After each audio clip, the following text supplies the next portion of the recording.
Big boss Malayalam season 6-ന്റെ ഒരു ഗംഭീര promo Asianet പുറത്തുവിട്ടിരിക്കുകയാണ്. ഗംഭീര പ്രൊമോ എന്ന് പറഞ്ഞാൽ ഗംഭീര പ്രൊമോ തന്നെയാണ്. കാരണം 3 സംഭവങ്ങളാണ് ആ ഒരു പ്രൊമോക്കകത്ത് കാണിക്കുന്നത്. ഒന്ന്, നമ്മുടെ ജനപ്രിയ നായകൻ ദിലീപ് ബിഗ് ബോസ് ഹൗസിലേക്ക് വരികയാണ്. ദിലീപിന്റെ പുതിയ സിനിമയുടെ പ്രൊമോഷനുമായി ബന്ധപ്പെട്ടിട്ടാണ് ദിലീപ് അവിടേക്ക് വരുന്നത്. ബിഗ് ബോസ് ഹൗസിലെ അംഗങ്ങളുമായിട്ട് സംസാരിക്കുന്നുണ്ട്. ഓരോരുത്തരെയും പേരെടുത്ത് വിളിച്ച് ഓരോ കാര്യങ്ങൾ പറയുന്നുണ്ട്.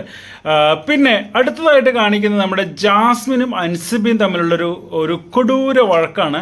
അത് ഞാൻ സത്യത്തിൽ അത് ഇന്ന് പ്രതീക്ഷയാണ്. കാരണം നമ്മുടെ കിച്ചൺ ടീമിലുള്ള ഒരാളാണ് ജാസ്മിൻ. അതേപോലെ തന്നെ അൻസിബയും ജിൻഡോയാണ്, 3 പേരാണ്. ജാസ്മിൻ ഓരോ കാര്യങ്ങൾ കാരണം കിച്ചണിലേക്ക് കയറുന്നതേ ഇല്ല. ഞാനത് ഇന്നത്തെ വീഡിയോയിലും പറഞ്ഞിട്ടുണ്ടായിരുന്നു. അപ്പോൾ അതിൻ്റെ പേരിലായിരിക്കും ചിലപ്പോൾ അവിടെ വഴക്ക് നടക്കുന്നത്. ഗംഭീര വഴക്കാണ് നടക്കുന്നത്.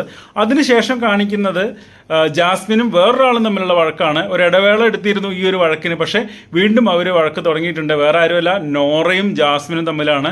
എന്തായാലും നാളത്തെ ഒരു ദിവസം പൊടി പൂരമായിരിക്കും എന്നുള്ളത് ഈ പ്രൊമോ കാണുമ്പോൾ മനസ്സിലാവുന്നുണ്ട്.